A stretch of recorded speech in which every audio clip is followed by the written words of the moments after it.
Amis, je suis ravi de vous retrouver dans cette séance pour parler de la configuration électronique d'un atome. Alors, dans certains exercices, vous trouvez qu'on vous demande de donner la configuration électronique d'un atome. Alors, tout d'abord, on va dire un mot sur l'atome, la constitution de l'atome. Alors, l'atome, comme vous le voyez ici, hein, il est constitué d'un noyau au centre. Alors, dans ce noyau, comme vous le savez, il contient des protons et des neutrons. Autour de ce noyau, vous avez des électrons qui gravitent.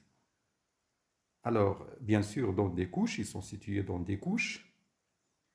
Vous avez certaines couches qui sont proches de, euh, du noyau, d'autres un peu plus loin.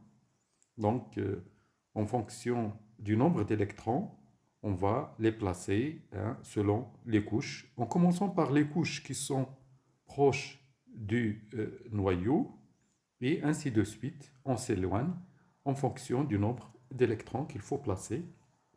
Voilà. Donc, si vous voulez, ça c'est comme introduction. On va entrer dans le fond. Alors, pour savoir présenter une configuration électronique, vous avez besoin d'un certain bagage. Alors, ce qui est essentiel dans ce bagage, c'est deux paramètres. Alors, vous avez d'abord ce qu'on appelle un nombre quantique. Je vais effacer ça. J'essaie de le représenter par ça. Alors, le premier, c'est le nombre quantique principal n, petit n, qui désigne le numéro de la couche dans laquelle on place ou sont situés certains électrons. Vous avez en plus ce qu'on appelle un numéro atomique secondaire désigné par petit l. Alors, c'est quoi la différence entre petit l et petit n? Alors, n, ça représente le numéro de la couche, et petit l, il représente l'orbital ou bien la sous-couche qui existe dans la couche principale désignée par la valeur n. Alors, comme vous le voyez, n, elle peut être un entier positif allant de 1 vers 2, 3, etc. Il ne peut pas être 0. Par contre, petit l, c'est-à-dire le numéro atomique secondaire, petit l, il peut être 0, 1, 2, 3, et ainsi de suite. Comment on peut déterminer petit l, ce nombre quantique secondaire, si on connaît le numéro ou la valeur de petit n, c'est-à-dire de la couche principale? C'est-à-dire, autrement dit, combien de ces couches correspondent à une couche, si on veut, principale? Vous avez des couches qui sont principales, et dans la couche principale, vous avez des sous-couches. Ça peut être une seule sous-couche, ça peut être deux, ça peut être trois, donc ça dépend de la valeur de n. Ça dépend du numéro de la couche principale. Voilà. Alors, ce détail, on va le voir juste après. Alors, pour la valeur de petit l, c'est-à-dire le numéro quantique secondaire, il est compris toujours entre 0 et n-1. C'est-à-dire, par exemple, si vous avez, je vais le noter ça, si vous avez par exemple le numéro n est égal à 2, par exemple, vous avez L, la valeur de L, c'est des valeurs qui sont comprises entre 0, je n'écris pas, entre 0 et n-1, c'est-à-dire 1. Donc, on aura les valeurs de L, 0 et 1. Alors, dans le tableau qui vient juste en dessous, c'est-à-dire celui-là, on voit bien la valeur de L et l'orbitale correspondante. Si par exemple la valeur de L c'est 0, il lui correspond l'orbitale S, ou bien la sous-couche S.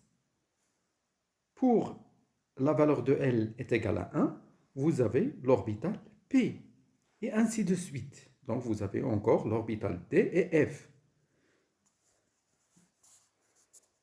Alors, il y a une autre représentation sous forme de case pour les orbitales S, P, D et F.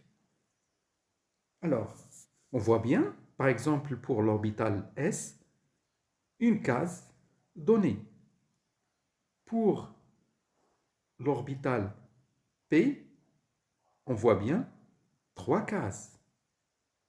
5 cases pour D et 7 cases pour l'orbitale F. Alors comment ou d'où vient ce nombre de cases? Pourquoi l'orbitale P est là 3 cases alors que l'orbitale S est là une seule case? La même chose, l'orbitale D 5 cases et l'orbitale F 7 cases. C'est très simple. Pour S, ça lui correspond, la valeur L égale 0. Alors, pour retrouver le nombre de cases correspondant à une orbitale donnée, par exemple S, la valeur de L égale 0, on cherche toujours la valeur entre moins L, je vais noter, entre moins L et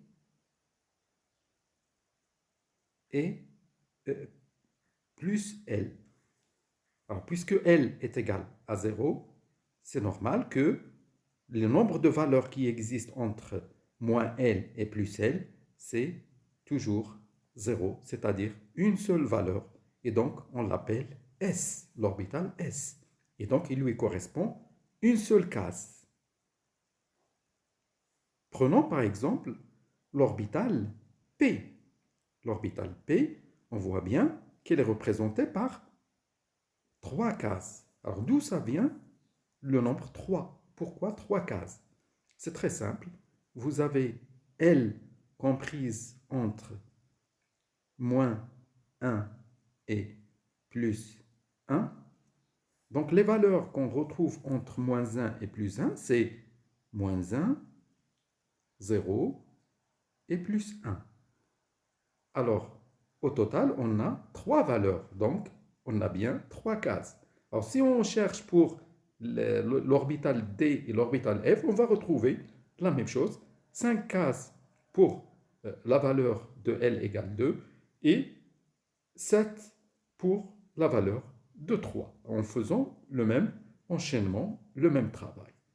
Donc maintenant que vous avez compris, je suppose que vous avez bien compris ce nombre de cases dans lesquelles, bien sûr, on peut représenter les électrons. Par exemple, je donne un exemple simple. Par exemple, vous avez, je note, vous avez par exemple l'atome le plus simple dans le tableau périodique, c'est H1, qui désigne l'atome d'hydrogène. Alors l'atome d'hydrogène, son numéro atomique Z, c'est 1. Donc, il possède un proton et donc un seul électron. On va essayer de donner sa configuration électronique. Comment représenter l'atome d'hydrogène en distribuant ses électrons, ou le nombre d'électrons qu'il possède, sur les couches possibles. Alors, qu'est-ce qu'on a? On a un S1. J'ai oublié de vous dire que on commence toujours par les couches, les petites couches, les couches les premières. Par exemple, je commence par S. Une fois je sature le S, je passe à P et ainsi de suite. Donc, c'est dans cet ordre-là qu'il faut remplir les cases. Alors, sachant bien que la case S ou l'orbitale S, elle comprend combien d'électrons? 2 électrons. Un électron orienté vers le haut et un électron orienté vers le bas, c'est-à-dire 2 électrons. Donc, sachant bien qu'une case, il ne peut pas supporter plus de 2 électrons. Donc ici, au maximum, on peut saturer avec 2 électrons. Par contre, l'orbital P, il peut aller jusqu'à 6 électrons. La même chose, l'orbital D, qui comprend 5 cases, il peut aller jusqu'à 10 électrons. D'accord? La même chose, pour l'orbital F, on peut aller jusqu'à 14 électrons. Donc l'hydrogène, comme il comprend uniquement un électron, donc on va le placer dans la première case, c'est-à-dire l'orbital S, et on commence toujours par la valeur ou la période, le numéro de la couche, c'est 1, donc c'est bien 1 S, 1. 1 qui veut dire un seul électron. Alors, on va prendre un exemple un peu plus avancé, par exemple N7, c'est-à-dire l'atome d'azote. Son numéro atomique, c'est 7, c'est-à-dire il comprend 7 électrons.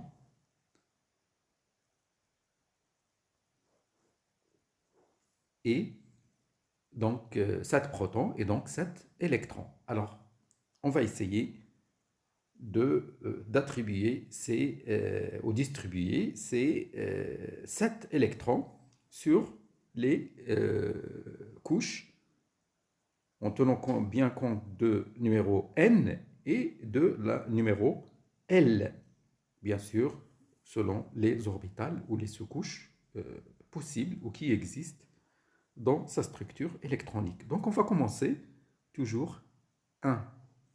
Je vais noter, donc 1 S2. Donc je rappelle que la sous-couche ou l'orbitale S, elle peut supporter 2 électrons. Donc je mets 2. Je vais passer à numéro n est égal à 2. Donc pour n égale 1, j'ai une seule valeur, n est égal à 1. J'ai une seule valeur de L, c'est 0. J'ai uniquement l'orbital S.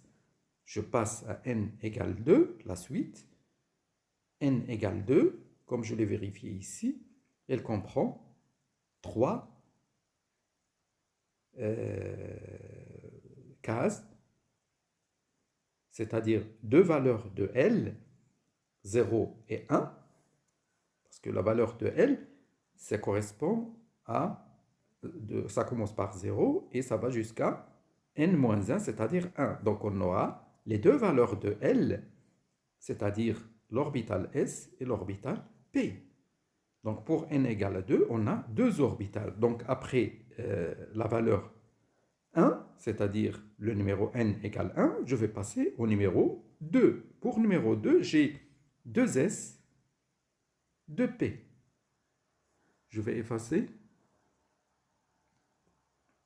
2p, je renote 2p. Donc, je mets la même chose comme tout à l'heure, 2s2, 1s2, 2s2, ça fait 4 électrons, et il me reste encore 3 électrons à placer, donc je mets les 3 ici, 2p3. Donc la structure électronique de l'azote, c'est 1s2, 2s2, 2p3. Hein, c'est bien la configuration électronique de l'azote.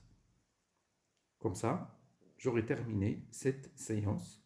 J'espère que vous avez bien compris ce que veut dire une configuration électronique et vous êtes capable maintenant d'écrire n'importe quelle configuration électronique. Je vous remercie de votre attention et à la prochaine séance. Au revoir.